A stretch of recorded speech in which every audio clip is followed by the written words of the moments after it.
Bu ülkede bu demokrasi mücadelesi bizim bu vakar davranışımızla yine devam edecek. Le 24 octobre 2002, l'AKP, le parti de Recep Tayyip Erdogan, organise un meeting à Elazig en vue des prochaines élections législatives. À l'époque, celui qui n'est même pas encore Premier ministre affiche déjà ses ambitions pour la Turquie. AK Parti bundan ödün vermeyecek, bunu böyle biliniz. 20 ans plus tard, le constat est pourtant amer. Erdogan, il est vu comme un chef d'État autoritaire. C'est lui qui concentre tous les pouvoirs en Turquie, donc tout passe par lui. On est dans un contexte de toute puissance du président qui considère qu'il possède le pays. En 2002, l'Express titre au lendemain de la victoire de l'AKP aux élections législatives « L'étrange monsieur Erdogan ». Dans cet article, on peut lire cette citation du futur président turc. « J'étais opposé à la culture occidentale. J'étais opposé à l'Union européenne. Je ne le suis plus. » Ouais, c'est vrai qu'à l'époque, en 2002, quand l'AKP gagne l'élection législative, on se pose tous la question sur Erdogan, est-ce qu'il est pro-européen, pro-occidental ou islamiste, plutôt anti-occidental? Et en fait, cette citation, elle montre un peu sa stratégie de normalisation, de se faire accepter aussi par l'Occident, parce qu'on sait qu'il a un passé islamiste, qu'il a été éduqué à l'école des imams, et d'avoir ce leader qui arrive en Turquie. Forcément, ça inquiète les États-Unis, ça inquiète l'Europe. Et lui, en fait, avec sa stratégie, il va réussir à se faire accepter assez rapidement et à rassurer les Occidentaux. I came to Turkey on my first trip overseas as president for a reason. And it's not just to see the beautiful sights here in Istanbul. I came here to reaffirm the importance of Turkey and the importance of the partnership between our two countries. En fait, pendant ces 10 premières années au pouvoir, les relations entre l'Occident et Erdogan, elles vont être très bonnes.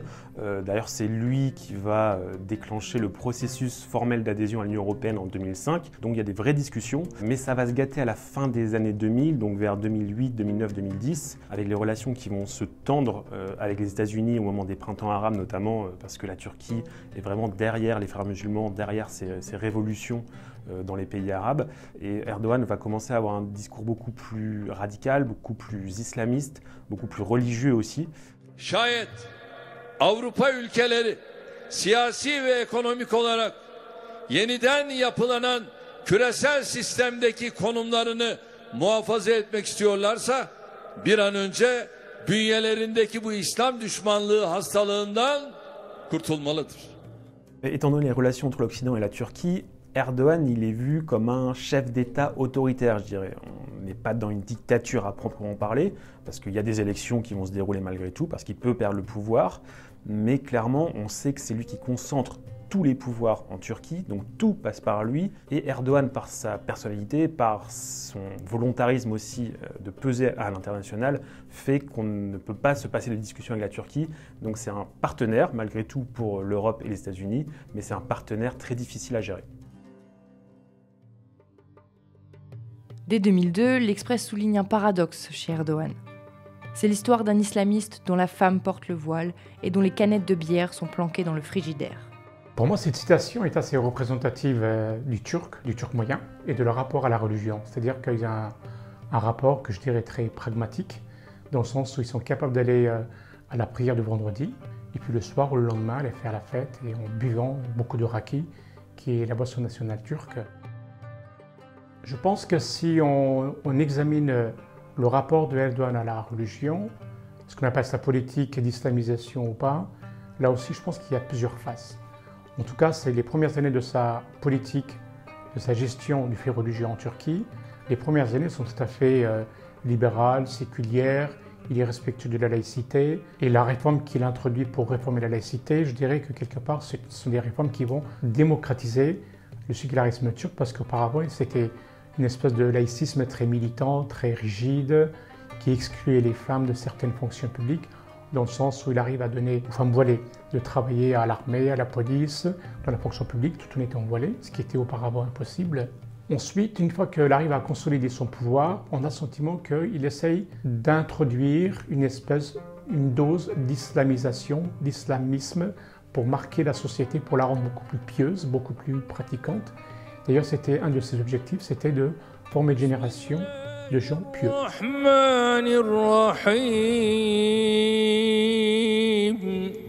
Le contexte économique, sécuritaire, régional joue contre Erdogan parce que l'économie ne va pas bien du tout. Or, on sait que Erdogan, d'habitude, ce qui fait sa force, c'est qu'il a toujours su améliorer le niveau de vie des Turcs depuis qu'il est au pouvoir. Or, depuis quelques années, depuis 2-3 ans, il y a une inflation assez importante, il y a une crise économique.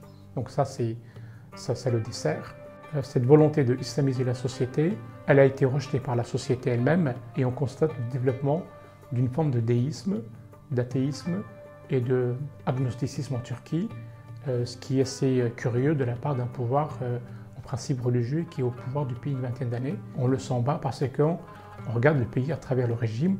Or, il faut regarder d'une manière beaucoup plus nuancée, détaillée. Et là, on arrive à mieux comprendre la place du religieux dans cette société.